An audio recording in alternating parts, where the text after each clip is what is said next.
바삭바삭한 크래커스부.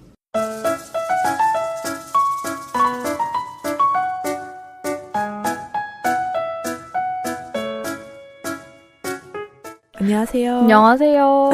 2주년 특집 주제를 지연 작가님이 말씀해 주실까요? 네, 저번 주에는 애고 특집 1부 좋아하는 책에 대해서 이야기를 했고요. 네. 오늘 2부에서는 좋아하는 작가에 대해서 이야기를 하려고 합니다. 또 할 얘기가 무척 많을 것 같다는 느낌이 그쵸. 듭니다. 좋아하는 작가는 계속 쌓일 뿐 변하진 않잖아요. 맞아요. 아마 청취자 여러분들도 그지마 작가님이 얘기해 주신 것처럼 네. 좋아하는 작가가 단 한 분만 계시진 않을 거예요. 맞습니다. 계속해서 쌓이고 있잖아요. 근데 작가를 좋아하게 되는 가장 큰 시작점은 그 작가의 작품을 보고 나서가 거의 대부분이잖아요. 그렇죠.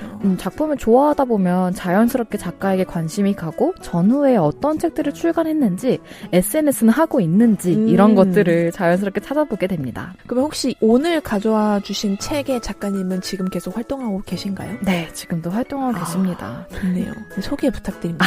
네, 저부터 할까요? 네. 저는 어린 시절에 주로 소설책을 많이 읽었었거든요. 어렸을 땐 다 그런 것 같아요. 거의 다 그런 것 같아요. 아무래도 네. 상상을 많이 하게 되잖아요. 그래서 그림 있는 책을 좋아하기도 했는데 글자로만 이루어진 책들을 읽다 보면 약간 그려진 그림에 국한되지 않고 내 상상을 펼칠 수가 있잖아요. 그쵸. 그것 때문에 굉장히 매력적으로 많이 읽었던 것 같습니다. 하루는 학교가 끝나고 광화문 교보문고에 가서 책들을 살펴보는데 약간 하얀 표지에 엄청 크고 검은 글씨로 안녕 인공존재 하고 느낌표가 쓰여져 있는 책을 발견하게 되었어요. 네. 근데 이건 뭐야? 하는 느낌으로 책을 집었던 것 같은데 안을 펼쳐서 한 장, 두 장 읽으면서 되게 새롭게 느껴지는 거예요. 그래서 약간 평소 읽었던 소설책과 다른 느낌을 받아서 집으로 사왔던 기억이 있습니다. 먼저 안녕 인공존재라는 책은요. 제목에서 느끼셨겠지만 약간 로봇 같기도 하고 좀 약간 과학이 떠오르기도 하잖아요. 네. 그게 맞습니다. 바로 SF 소설이거든요. 아, 네네. 혹시 SF의 뜻을 아세요? 사이파이 아닌가요? 저는 그 단어를 사실 그지마 작가님 처음 들었는데 아, 네. 네, 아마 영어 쪽에서는 그렇게 쓴다고 하더라고요. 그게 사이언스 픽션이라고 해서 네네. SF라고도 부른다고 하더라고요. 네. 그래서 약간 미래의 배경, 미래의 과학과 기술, 우주여행, 시간여행, 외계 생명체 등을 소재로 하는 장르라고 하는데요. 네. 한국말로 과학소설이라고 그쵸. 흔히 부르기도 하고 아이디어 문학이라고 불리기도 했다네요. 네. 이 안녕 인공존재는요. 2010년도에 발표된 책이고요. 책에는 그동안 작가가 발표했던 중편과 단편 소설이 8편 실려 있습니다. 네. 목차를 살펴보면 2009년에 집필했던 크레인 그리고 누군가를 만났어, 안녕 인공존재, 매뉴얼, 얼굴이 커졌다, 엄마의 설명력, 변신업체 리바이어던, 마리오의 침대 등 이렇게 총 8편이 들어가 있는데요. 고고학과 심령현상, 마법, 우주, 거대 로봇 등 주제가 굉장히 다양해서 뭔가 그렇네요. 후루룩 딱 하고 후루룩 딱 이렇게 읽었던 책인 것 같아요. 그래서 약간 소설의 주제들이 너무 다양해서 또다시 읽고 몇 번씩 상상을 했던 것 같아요. 네네. 저는 중학교 시절에 이 책을 읽었었어요. 그래서 시각적인 경험이나 상상력이 많지 않았던 탓인지 몇 번을 읽어도 상상이 잘 가지 않는 장면도 있긴 있었어요. 지금 봤을 때는 또 이제 상상이 되고 좀 다르게 읽혀지기도 하더라고요.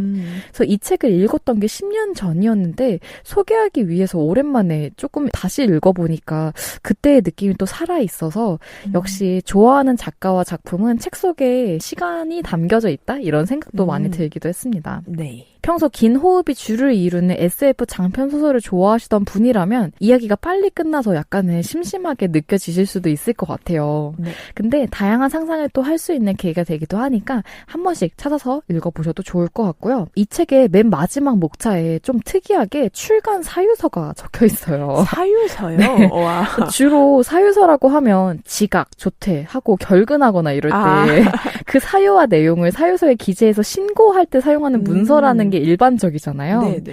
근데 사유서의 마지막이 정말 인상 깊었는데 끝으로 앞으로 이런 일이 다시 발생하지 않도록 하려면 도대체 어떤 조치를 취해야 할지 솔직히 잘 모르겠다. 내 글은 나보다 수명이 길 거고 책이 되든 안 되든 나는 앞으로 한 몇십 년은 글을 쓸 것 같으니까 라고 쓰여 있었어요. 그래서 이게 10년 전의 소설책이라고 얘기를 드렸는데요. 지금 10년이 지나고 2020년 2월에 문학과 지성사 출판사와 함께 SF 작가입니다라는 첫 에세이를 출간을 하시기도 했어요. 네. 그래서 이분 또 어디서 많이 보던 많이 듣던 작가님인데 이러고 네. 봤는데 그분이어서 너무 반가웠던 기억이 있습니다. 그 말이 되게 감동적이네요. 내 글은 나보다 오래 살 텐데. 네, 그죠. 저도 제 글이 그랬으면 좋겠네요. 이 SF 작가입니다는 작가 생활 15년을 아우르고 있는 한국에서 SF를 쓰며 전업작가로 살아간다는 것에 대한 여러 고민과 문제의식이 책에 담겨 있다고 하네요. 그래서 제가 초반에 얘기 드렸던 대로 원래 작품을 읽다 보면 작가가 정말 많이 궁금해지잖아요. 그쵸. 그럴 때 이 책까지 같이 읽어보시면 정말 좋을 것 같습니다. 그러면 저는 제가 좋아하는 작가로 배명훈 작가님을 여기까지 소개드리는 걸로 하고요. 다음으로 글지마 작가님 소개 들어볼까요? 네, 저는 또 이제 익숙한 책을 가져왔는데 네네. 같은 작가님의 그래도 다른 책을 가져왔어요. 이번에는 메리 올리버의 긴 호흡이라는 책을 가져왔었는데요. 네네. 이제 긴 호흡은 메리 올리버 님이 쓰셨고 민승남 님이 옮기셨습니다. 91년도에 나온 블루 패스처스라는 이름의 책을 한국에서는 이제 19년도에 마음산책에서 옮기게 되었는데요. 먼저 쓰인 글이지만 작가님이 19년도 1월에 83살의 나이에 타계하신 이후에 한국에서는 출간된 케이스입니다. 뉴욕타임스가 단연코 미국 최고의 베스트셀러 시인이라고 인정한 메리 올리버의 시들에서는 자연과의 교감이 주는 경이와 기쁨을 단순하고 빛나는 언어로 노래를 하였다고 할 수 있는데요. 네네.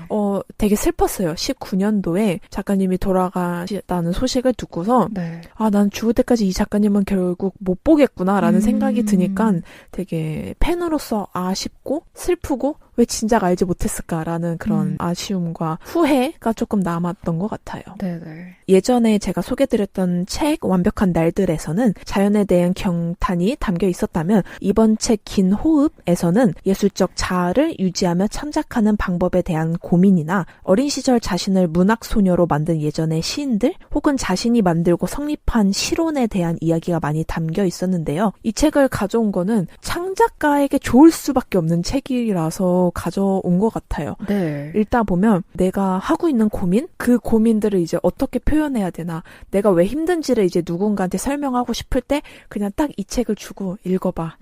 지금 내 상황이야. 얘기할 수 있는 책이라고 생각이 많이 들었습니다. 정말 그도 그럴 게 작가님의 책을 제가 지금 보고 있는데 안에 밑줄도 되게 많고요. 그리고 중간중간 작가님의 생각을 써두신 부분들도 조금 있어요. 그래서 이제 몇 가지만 이제 말씀을 드리자면 네. 13페이지에 힘과 시간에 대하여에 나오는 이야기입니다. 네. 창작은 고독을 요한다. 방해 없는 집중을. 그것이 열망하는 확실성에 이를 때까지 반드시 즉각 얻어지는 것은 아닌 그 상태에 도달할 때까지 지켜보는 눈 없이 홀로 날아다닐 수 있는 하늘을. 그리고 프라이버시와 따로 떨어진 장소. 서성이고 연필을 질겅질겅 씹고 휘갈겨 쓰는 지우고 다시 휘갈겨 쓸 장소를. 방해자가 다른 사람이 아닌 자기 자신인 경우도 더 많진 않더라도 그 못지않게 많다. 그 작업으로 넘어가게 되면서 그 작업의 요정은 사라지는데 맞아요. 그 마음을 명확하게 써주신 것 같아서 저는 마음이 아프기도 하고 그랬답니다. 너무 인상 깊은 구절이네요. 그러니까 여기서 말하는 세 번째 자아가 아마 예술가의 자아를 말씀하시는 것 같아요. 그래서 더 좋은 문구들이 많지만 얘기를 하다 보면 정말 끝이 없을 것 같아서 저는 이만큼에서 마치고 싶고요. 그리고 모든 창작을 하시는 분들한테 가끔 우울하고 힘들고 그런 데는 이유가 없음을 드려보고 싶기도 합니다. 맞아요. 사실 작가뿐만이 아니라 작가가 아닌 청취자분들도 정말 가끔 우울할 때가 있잖아요. 그냥 사람으로서의 우울인 것 같아요. 그냥 그런 것 같아요. 사람이 우울이 조금씩 온다는 거는 그 시기를 또 어떻게 보내느냐에 따라서 그 다음으로 나아갈 수 있지 않을까? 그 생각도 좀 많이 들었습니다. 저는 우울하면 약간 쉬라는 신호로 받아들이는 것 같아요. 요즘에. 정말 맞는 것 같아요. 쉴 때구나. 맞아요. 그래서 저희가 2주년 특집으로 좋아하는 작가라는 주제를 가져왔잖아요. 네네. 그래서 혹시 지연 작가님은 지금까지는 이런 작가였던 것 같은데 앞으로 이렇게 되고 싶다라는 약간 이상향? 목표 같은 게 혹시 있으신가요? 네, 지금까지는 계속해서 기록을 하는 거에 집중을 많이 해왔어요. 제 이야기를 기록하거나, 제가 네. 과거에 했던 이야기거나. 앞으로 나오는 책들에서는 조금 더 내 자신 속에 있는 이야기를 꺼내서 다가가고 싶다? 이런 생각이 좀 많이 들어요. 즉흥적으로 드린 질문인데 되게 완벽한 대답이 나와서 당혹스럽네요. 아닙니다.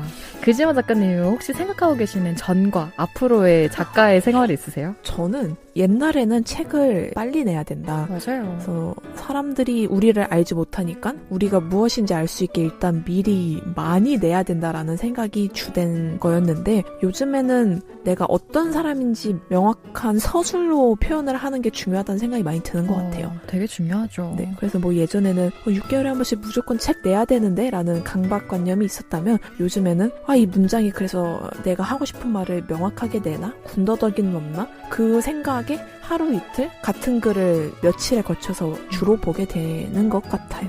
그래서 이런 약간 2년의 경험을 통해서 내는 게 다가 아니고 이제 내게 되면 다른 사람과의 협업을 통해서 더 좋고 보는 사람이 즐거운 책을 내는 게 중요하다는 생각이 많이 드네요. 네, 맞아요. 소통할 수 있을 때 서로의 언어가 맞아야 되잖아요. 맞아요. 그런 것 때문에 저희가 조금씩 더 고민하면서 책을 내게 되는 건 아닐까 생각이 듭니다. 그래서 저희와 2년 동안 함께 해주신 이제 청취자님들은 저희가 어떻게 변하는지를 혹시 알고 계실까? 그러니까요. 뭐 약간 말투 같은 게 바뀌었을까요? 그러게요. 그랬을 수도 있고 아니면은 매주 듣다 보시니까 변화를 또 의외로 못하실 수도 있지 않을까요? 그러실 수도 있죠. 그러면 저희는 다음 주에 2주년 특집 에고 3부로 돌아올 건데요. 3부 주제는 제가 얘기 드릴게요. 좋아하는 출판사 편입니다. 네, 2주년 동안 함께 해주셔서 감사하고 저희는 이제 마지막 특집으로 다음 주에 또 돌아오도록 하겠습니다. 네, 다음 주에 뵐게요. 네.